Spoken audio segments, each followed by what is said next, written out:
Hey everyone, in this video I'm going to follow up on the points made in my new advanced breeding guide video and try to convince you as to why you should breed a Gyarados. Be sure to check out the other videos in the series and consider subscribing if you haven't already. These videos take an in-depth approach and I do my best to make this info approachable for newer players as well. I'm also breeding each of these Pokemon that I do a video on, and you can win this Pokemon by entering the giveaway over on Twitter. I'll also give out any spare Pokemon that I have on Discord, from hidden abilities to weird egg moves. You know, just the spares from the entire breeding process. So make sure to go check those out too. In these videos, we will do a quick overview of the Pokemon's typing, talk about its abilities, then go over its base stats. After that, we will do a speed tier analysis, check out its move pool, and briefly talk about its history in competitive play. After all of this, we will actually breed the Pokemon and I will go over everything from egg moves, EV training, and finalizing the moveset. Okay, so I'll slow down now. I just want to get the intro out the way. There's a lot of information. I don't want to just talk top speed the entire time. Let's talk about Gyarados. For starters, Gyarados is a water and flying type, which is a fairly okay typing considering that it has very few resistances or weaknesses. However, it does have a 4x weakness to electric types. It's kind of hard to ignore, and you will actually sometimes see Gyarados users taking a Wakan berry, as they really want to mitigate some of this electric type damage. What lets Gyarados down in terms of its typing is that it doesn't actually get a very good flying type move to take advantage of the same type attack bonus. If you use a move which is the same type as the associated Pokemon, you get a 50% increased damage boost. So naturally a lot of Pokemon do want to use two of their same type attack bonuses if they are dual type, right? It only makes sense. Thankfully, Gyarados actually has a somewhat decent move pool for physical attacks to make up for this, but we'll touch upon that later in the move section. Okay, so let's talk about abilities. Gyarados has the Intimidate ability by default, and its hidden ability is Moxie. Both ability choices have their own merits, sure, but in my opinion, Intimidate seems to win out as a reliable way to lower your opponent's attack stat by one stage. Not only does this offer utility for the rest of your team during a battle environment, this actually makes Gyarados more bulky on the physical side, right? If its opponent has weaker attack and it wants to use an attack instead of a special attack, it's going to deal less damage, so you're effectively tanking more damage, if that makes sense. This does create opportunities where you can swap to other Pokemon or set up a Dragon Dance or some form of sweep or strategy. You're basically creating space or time with Intimidate, whereas Moxie is more of a high risk, high reward. If I knock out a Pokemon, I will gain power, but until that point, it's kind of difficult. Honestly, 8 times out of 10 will go for Intimidate. If I'm feeling spicy, or I know that I can consistently get boosts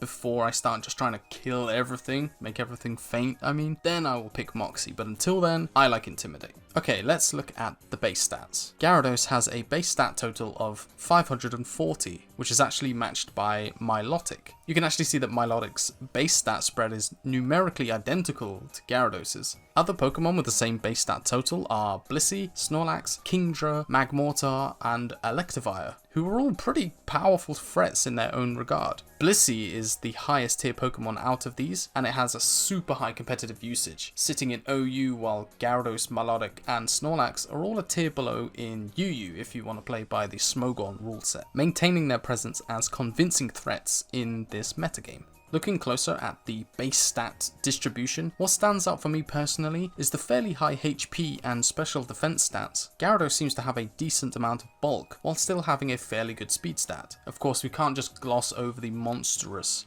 125 attack stat. Gyarados has never been known to use special attacks, and you can see that the special attack stat does take a hit here so that other stats can remain relatively high. Going over to speed tiers now, if you're looking to improve your understanding of the metagame, then Smogon's speed tier pages are a fantastic resource. While battling, if you know whether or not you are faster on a turn-by-turn basis, you can generally make much more educated decisions.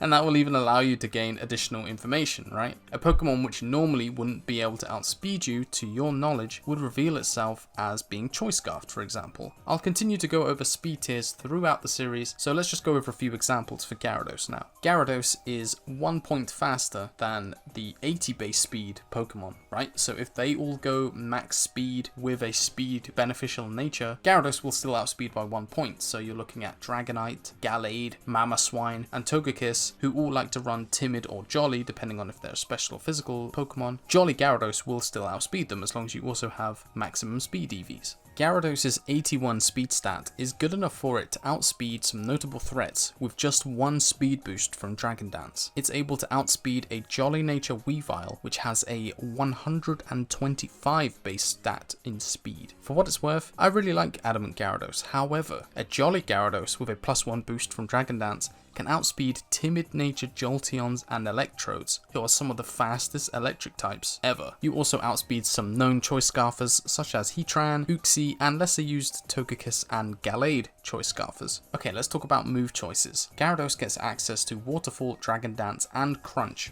directly through leveling. These 3 moves often take up 3 of the 4 moves that you're allowed to take. Of course, you could take Aqua Tail as a more powerful water type move, however it has a downside of having 90% accuracy and no additional effect if it does land, whereas Waterfall has a 30% chance to flinch as well. So if you're faster, you can flinch them and then they can't do anything and they've effectively wasted their turn. Ice Fang is a move which can be learned at the move reminder, and it does have a niche usage against Pokemon that are 4 times weak to ice. For example, an Adamant Gyarados with a +1 boost from Dragon Dance will often one-hit KO a defensive Landorus, and also the dual type dragons which have a 4 times weakness, so you're looking at Dragonite and Garchomp. Do keep in mind though, the Ice Fang's usage does kind of fall flat. You're really hunting for those 4 times ice weaknesses. This is often why I choose to go Crunch or Earthquake instead, for example. In the Diamond and Pearl remakes, you're looking at teaching Earthquake and Stone Edge via TM if you can obtain them via the Grand Underground. Some other options include Substitute, Thunder Wave, and Rain Dance if you really want to do a bulkier or cheeky type of moveset that doesn't just Dragon Dance and then try and kill everything. I always try to encourage people to experiment and, go outside their comfort zone, try something new. So I will try to add these suggestions in as we do more of these videos. Finally, I'd like to talk about Gyarados in competitive play, as it lets me reminisce about the past a little bit, Gyarados has pretty much been OU or UU, these are like the higher tiers of the Smogon rules, pretty much since the Gen 4 metagame, and you can see these developments alongside the Smogon website. They actually archive where a Pokemon was in each generation, tier-wise, and what movesets they used. There's so much arcane, ancient wisdom. Just go check your favorite Pokemon on Smogon, click on a random tier, and just see what kind of madness was unfolding, and the kind of knowledge that is just held within these pages, these internet pages of wisdom. That being said, Gyarados has always been a Dragon Dance user throughout the generations, sometimes using Substitute, other times just being a bit more bulky when it comes to HP EVs, and most of the time it's just max attack, max speed, balls to the wall. Whenever I can find an opportunity, I will click Dragon Dance and I will sweep the late game competition. It's simple, but it's super effective and it works really well.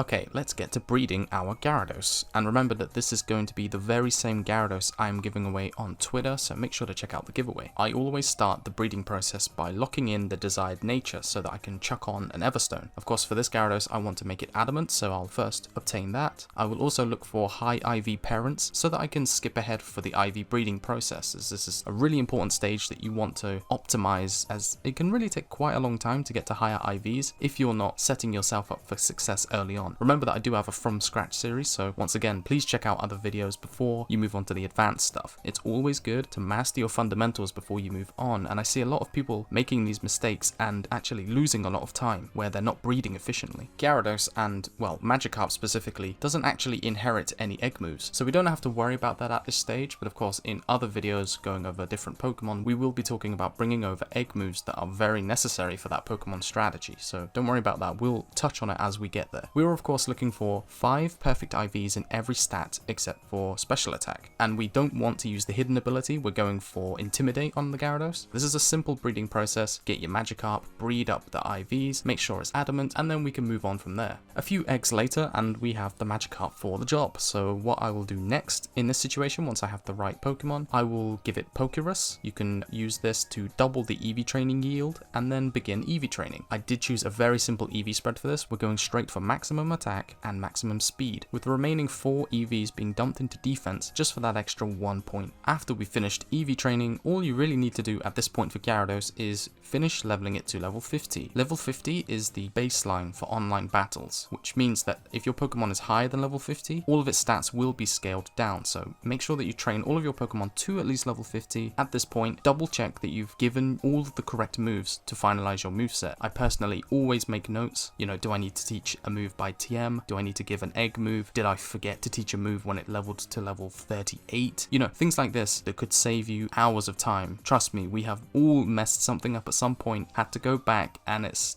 kind of heartbreaking, but we always learn from our mistakes. We should always look forward, and we should always be trying to improve, and that's why I continue to make these videos even months later.